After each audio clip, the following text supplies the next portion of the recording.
Vikings, let's win the game. Vikings fan, I gotta be honest, this is one of those moments where things start to feel different. Not loud, but different in a way you can't ignore. There's a move in free agency that didn't make noise at first, but could turn into something big if it hits.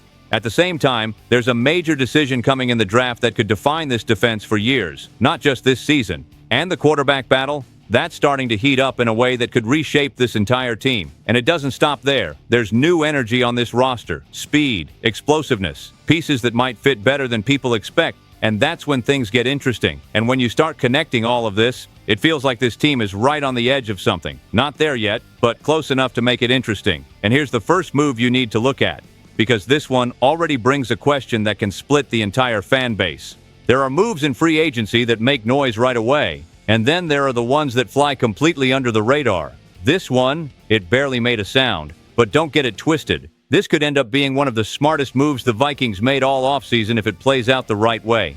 Minnesota quietly brought in cornerback James Pierre from the Steelers, and at first, almost nobody reacted. No buzz, no big headlines, just quiet. He wasn't one of those headline names. He wasn't the guy everyone was talking about. A lot more attention was going toward bigger names at the position, the flashier options, the ones dominating social media discussions and highlight reels. But the Vikings didn't go that route.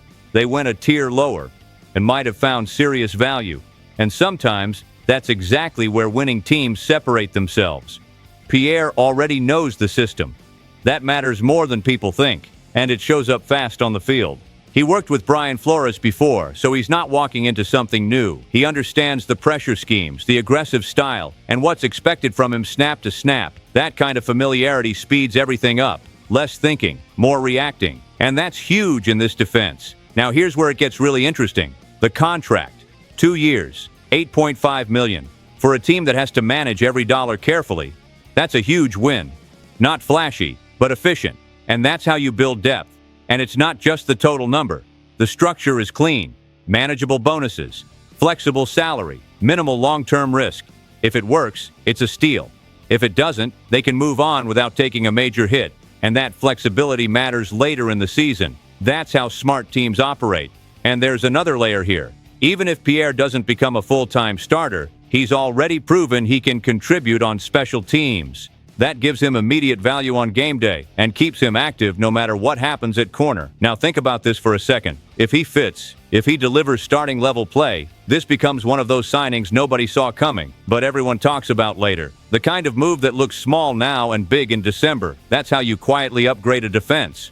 But here's the catch. Even with this move, the secondary still needs help. One piece doesn't solve everything, and that's why a name like Jermud McCoy is starting to pop up in draft conversations. He's a high-level prospect. Even after missing time with injury, a lot of people still see him as one of the top cornerbacks in this class. His athletic numbers turned heads. His upside is real, and upside like that doesn't last long on draft boards. So now you've got a decision. You either build a dangerous secondary, or you leave the door open for problems later in the season. And that decision is coming fast. There's something slipping under the radar in all this draft talk, and ignoring it would be a huge mistake, because it's not just about who you pick. It's also about who you don't pick, and that part can come back to haunt you.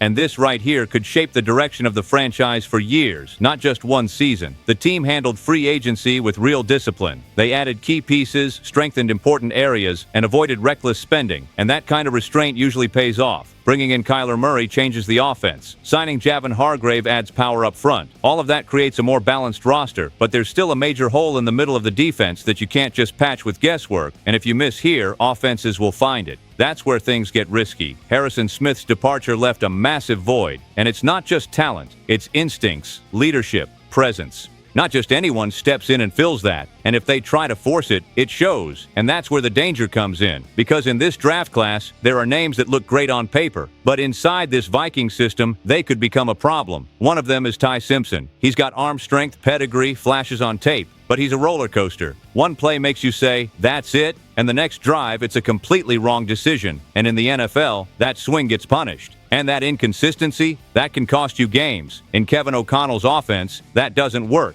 This system is built on rhythm, precision, trust. Bringing in a player like that would create unnecessary noise in a roster that's already trying to find its identity. And that's the last thing you want right now. And it doesn't stop there.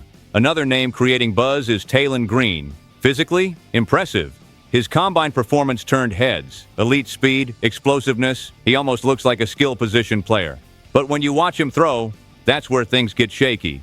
And that's the part that decides games. Inconsistent mechanics, raw decision-making under pressure. So, let me ask you, are the Vikings in a phase to develop a project or compete right now? Because you can't really do both at the same time. That answer changes everything. This kind of pick can set you back. This is the kind of fan insight from someone who watches every detail, not someone chasing hype. And I'll tell you, draft mistakes like this don't forgive. You miss here, you pay later. So what would you do? Take the risk or play it safe? There's something about this situation that hits differently. And this quarterback battle is exactly that. Because it's not just about a position, it's about the identity of the Vikings offense in 2026. And that identity will show up every Sunday. And identity is everything in this league. The team is taking a different approach after last season. No more handing out the job automatically. Now it's an open competition, and that changes the energy in the building. Practice, preseason, games. Whoever proves more, plays. And that pressure is real. And right in the middle of it, two names are leading the fight. Kyler Murray and J.J. McCarthy. And they are completely different profiles, which makes this even more interesting. Murray comes in with experience, production, a strong resume. He's played at a high level before. He understands the pressure. He knows how to manage big moments, and that's something you can't teach overnight. And one thing stands out, his ability to extend plays with his legs when everything breaks down. That alone can flip a game, and defenses hate dealing with it. McCarthy is a different story. Younger, still developing, coming off a season full of ups and downs. There were good flashes, yes, but also costly mistakes, interceptions, rushed decisions. Typical for someone still adjusting to NFL speed.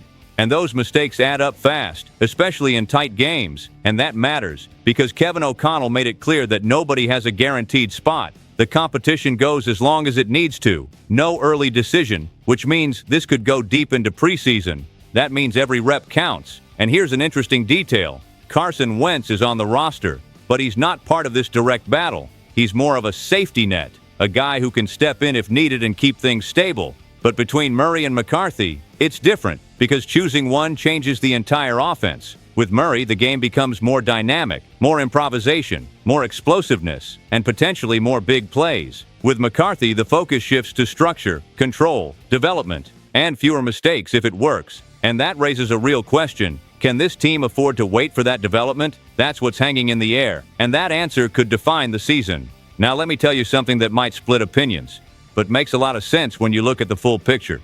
And this is where things get interesting in a different way.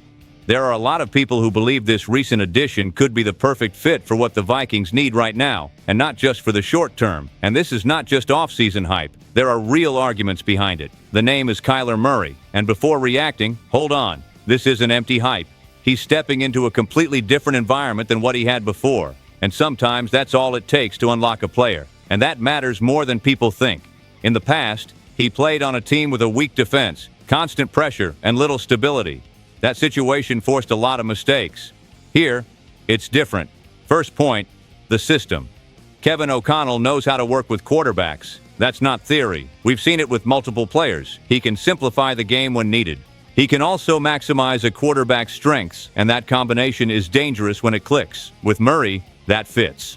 Second point, protection. The Vikings' offensive line is not perfect, but it's also not a disaster. Even with injuries, it held a respectable level. With better health, it can improve even more. And even a small improvement gives Murray a big boost. And that gives Murray time. That changes everything. Third point, and maybe the biggest one, the weapons. Justin Jefferson, Jordan Addison, T.J. Hawkinson, Aaron Jones. Just hearing those names, you can imagine what happens if this offense clicks. And defenses already know it. Murray doesn't need to do everything. He just needs to distribute the ball smartly. And he's shown he can do that. Now, there's one detail people overlook, the defense. Since Brian Flores arrived, this unit has been one of the most consistent in the league. Pressure is constant, the scheme is aggressive, reads are fast. That takes pressure off the offense and gives the quarterback more chances. And for a quarterback, that's huge. Some things don't always make headlines, but on the field, they make a massive difference. And this is one of those areas that shows up in big moments. And when you really look at it, it gets exciting in a different way. Speed. This Vikings roster is getting fast, really fast, and that shows up late in games, and speed kills in this league. And it's not just one or two guys. There are multiple names across the team who can change a play instantly, and that kind of depth creates problems for defenses. That kind of depth matters. Starting with a name many fans are still getting to know. Joaquin Davis, a tall, physical wide receiver who surprises with his speed. He ran a 4.36 40-yard dash. That's no joke. But he's still a question mark. He could make the final roster, or he might not. And that uncertainty makes him interesting because players like this sometimes break through fast. Then you have someone who already showed flashes. Dallas Turner. And think about this. An outside linebacker making this list. That's rare. He ran a 4.46 40. For a defensive player, that changes how you pressure quarterbacks and how offenses have to adjust. It adds another layer to the defense. Then we get to a familiar name, Kyler Murray. Yes, he's one of the fastest players on the team, and that matters more than ever. When a play breaks down, he doesn't just escape.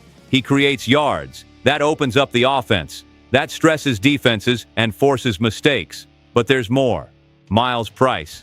This is the type of player who can become a fan favorite. Return specialist, quick, explosive. He's been close to breaking big plays. Just needs to turn those into touchdowns. And if he does, that changes games instantly. Now, a name you really need to watch. Ty Felton. He ran a 4.37, and the interesting part, he barely saw the field. But with roster changes, his opportunity is coming. And if that happens, he could be a real surprise factor. And those are the guys that swing momentum. And at the top of the list, Isaiah Rodgers, 4.28. That's elite. That's game-changing speed. And you can't coach that. And that's what really hits. Because when you put all of this together, it creates a strange feeling. This team made smart moves. They avoided major mistakes. They found value where most people weren't even looking. They're building competition in key positions, and they're adding speed across the roster, and that combination usually means something is building. But none of that guarantees anything. That's the reality, and Vikings fans know that better than anyone. This team is right on the edge. Either everything clicks, and they become a real problem in this league, or it's another season of almost. And that gap, it's smaller than people think, and nobody wants that again. So now I gotta ask you, which move gives you the most confidence right now, and which one worries you the most? Drop your thoughts in the comments. This space is for everyone who lives and breathes Vikings football. Stay tuned. Skol Vikings, let's go.